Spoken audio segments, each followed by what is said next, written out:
Welcome to the story of Millie Salmon and the Infinite Shop. This is Chapter 8, Class Project. This is a shorter episode to take a kind of a breather. I'm the author, Ray Dubicki. I'm really happy to read this story to you today. Millie's friends want to remind you they're around. You can join Millie Salmon on Patreon or find out more at milliesalmon.com. And you can follow this podcast and other stories on social media at Infinite Shop Limited.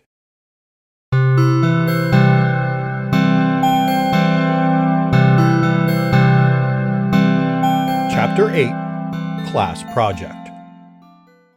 The ringing bell made Millie bounce out of her desk. She was a little engulfed in her book. A painfully efficient family of wealthy Swiss castaways did nothing for her when Dad gave her the book to read a couple years before. It surprised her how involved she got in their island plight now. She cleared her desk into her bag and got in the line filing out the door between Pats and Reggie. Reggie shouldered Pats. "You got to catch up on this book, man." "Stupid, stupid, stupid," Pats repeated. "You or the book?" Reggie asked. Pat snorted. "Both." Reggie sighed. "Pick one, stupid, and work on it. You just have to read the book. She's just going to ask the lesson of each chapter was, and they all have lessons, like 8 of them. Pick one." "They're the dumbest lessons. I sure boiling whale blubber is useful in my life. Shoemaking. Kidnapping the white girl from another shipwrecked family. Hooray." Millie laughed. "Of course you've read it." "I've read a lot. What's important about this book?" "It's the game, Pats. Dad always said we're in the game, and one that sets the rules wins. That's why he brings Mom in to reset the rules all the time." "I'm not in a game. I'm in school. I'd go out for skee ball if I wanted to be in a game." "Maybe that's the lesson they want you to take from this book. You do what you need to survive." "Wait," Reggie stopped. "What white girl? The mother?" Pats looked at Reggie. "Catch up, man. Catch up." And with that, it was Millie's turn to snort. They walked through the 7th grade hallway. Reggie was mid-story about his brother's adventures. Like, no joke, someone just left a bowl with 200 pounds of candy on the front step. They took the whole bowl. Pats threw out an objection. "Your brother did not dress up for Halloween." "Of course he did. He's on Broadway. The whole company dressed up. Raided the costume closet at the studio for it, too. They covered 3/4 of Manhattan between 6 and 9 trick-or-treating. He messaged me before the party started." Reggie took out his phone, which greeted him with no reception. "Stupid school bunker walls." Millie took his phone. "I have some reception. Let me see that." She flipped through to find her hotspot and typed in a long password. "You should have something better now." "Holy crap. You have more than a little reception. I'm going to download the whole internet." Reggie found his photo stream and pulled up his brother's pictures. The photo was mostly indistinguishable, but for the balcony railing and distant stage lights, and the immense exploding piñata. "I'm still calling nonsense." The flow of people led down the main stairs. They turned the corner across the lobby. "I don't think it's a purse," Millie said. "There are too many pockets. It's a messenger bag. It doesn't look anything like a purse. It's far nicer than lots of purses." "Pockets don't distinguish a bag from being a purse," Reggie retorted. "Purses can have lots of pockets. The look of it screams purse." "And you really need to stop saying purse," Pats very slowly emphasized. "Your health will depend on it." "Please," pleaded Reggie, "listen to us about the purse.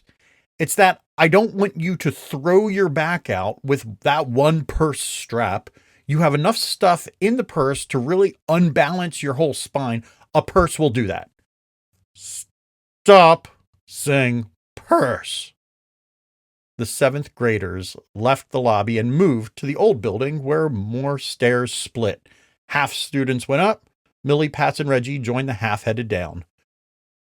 "Room and Board is starting up their winter game league this week. Today is sign-ups," Millie suggested. But we're not going anywhere if you're not coming with us, Reggie offered. Well, maybe I can. I think I'm allowed out. I might even be able to head back to the shop. Pats looked surprised. They lifted the grounding? Not specifically. I can try it. I'll just tell Dad and say that we might head over to see if there's anything new. But everything with them seems fine.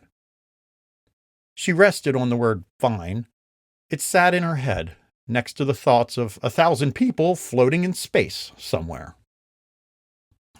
They filed into the basement and past the music rooms.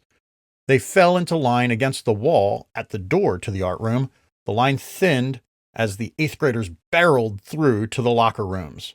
The noise ended and everyone waited for the door to open.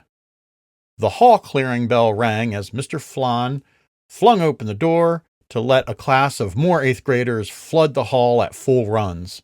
The 7th graders tucked in again, the noise passed again, and they took their turn into the art room. New marking period, new project, Mr. Flan announced. Pick your groups of 3 to 5. The boys scooted their chairs closer to Millie. The room sectioned off into groups, and they left the twins Im and An at the spare table by themselves. Millie waved them over. Oh, Reggie half-asked. Why? Pats whispered. Be nice. Always be nice, Millie reminded. But they do twin things, Reggie griped. Like communicate without talking, Pats hissed. And finishing each other's thoughts, Reggie finished. Get a grip. Mr. Flan distributed sheets of paper and announced the following instructions. Everyone on your team does something. Each person gets a sheet, or everyone works on all the pages. I don't care. But everyone does something, and the project is to tell me a story of someone who is out of place. They can go on a journey.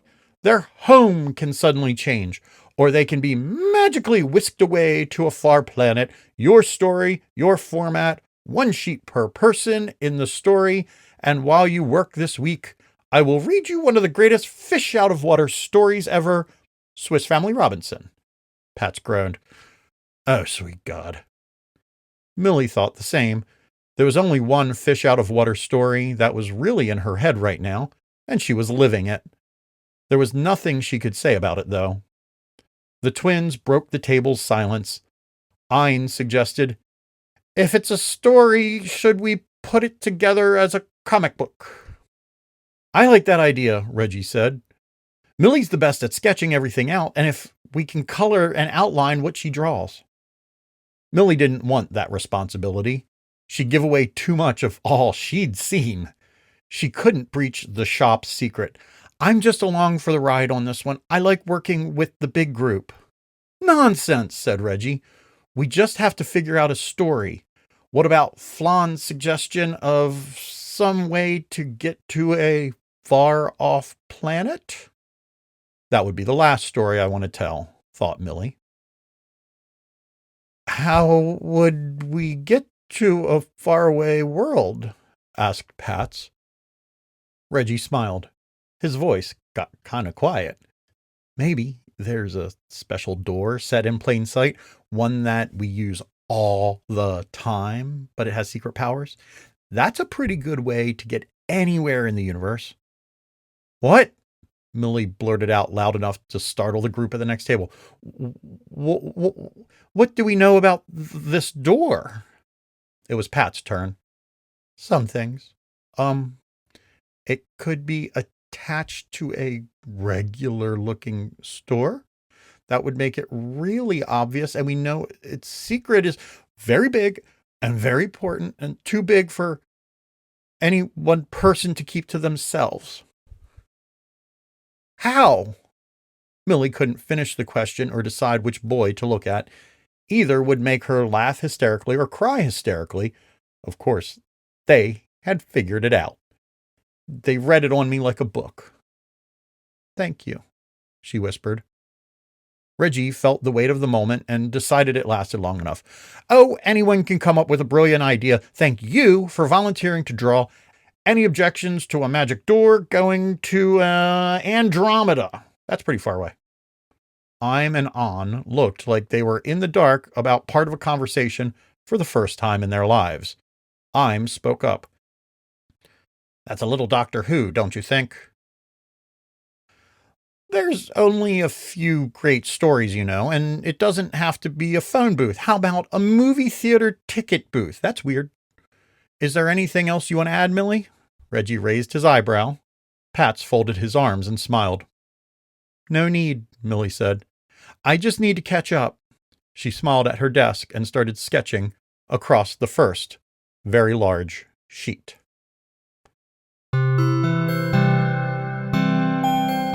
This was Millie Salmon and the Infinite Shop, Chapter 8, Class Project. In the next episode, Millie takes a day with Dad to see what's on the other side of that shop door. Thank you for listening. You can find out more about Millie at milliesalmon.com or join us on Patreon. Please like, subscribe, and leave a review on whichever podcast app you use. Millie Salmon and the Infinite Shop is a production of Infinite Shop Limited, which you can follow on all social media platforms. I'm Ray Dubicki. Thank you for listening, and I look forward to reading some more for you soon.